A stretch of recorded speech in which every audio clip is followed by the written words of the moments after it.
A young woman navigates the derelict streets of a burning city with only a blue tank top and several rounds of heavy artillery to her name. It can only be Resident Evil 3, the one teetering between classic entries and the series' modern incarnation. But while dated and certainly not perfect, the '99 original is still Capcom's first successful experiment with the series.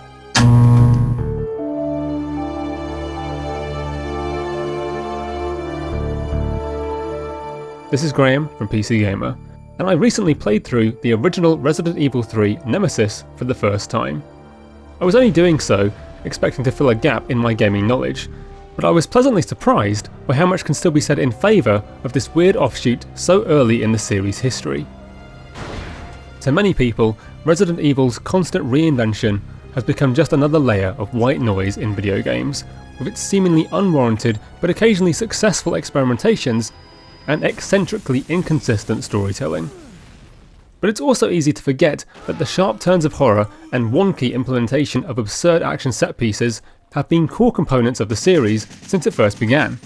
The original game climaxes with action no less bombastic than later franchise spin-offs that try to capitalise on the probably more than 50% of Resident Evil which is just pure gun porn.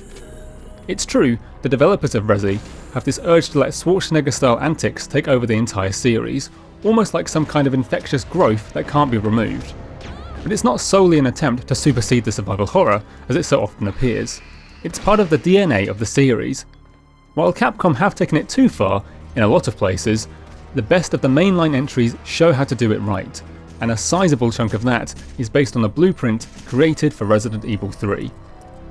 Here, Capcom took the series into full action movie mode for the first time, in what could have been a spin-off but was later upgraded to a numbered sequel. Reusing assets and story elements from Resident Evil 2, RE3 takes some of what worked with the Tyrant in the previous game, aka Mr. X, and runs with it.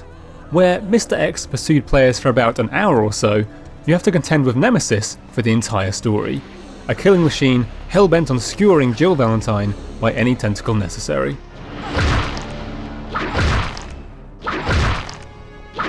This gung-ho approach leans hard on the heavy firearms-based action, which usually serves as a reward for enduring the early, more methodical portions of Resident Evil. The result is cathartic, but doesn't feel earned. They give you these tools to fight Nemesis, and it's the only thing putting the pressure on to stop you wondering why any of this is happening. Often, you'll be given the option to fight or flee from Nemi, the latter choice creating the illusion of difficulty. Especially if you're blasting through on easy mode, you can attack every enemy with extreme prejudice and still beat the final veiny eyeball boss monster with grenade rounds to spare. However, that's not to say Nemesis doesn't provide an engaging threat. It's more that the game is best enjoyed when you're in cahoots with its commando-style aspirations. RE3 wants you to be on edge, waiting for this creep to pop up again, but it also wants you to take advantage of the abundant firepower and relish in the ensuing gunplay. Narratively, it's quite meagre, if it wasn't already clear that the action is the priority. Not only is Umbrella responsible for the zombie outbreak, they've sent hired mercenary goons into Raccoon City to make sure that their research materials aren't lost in all the chaos.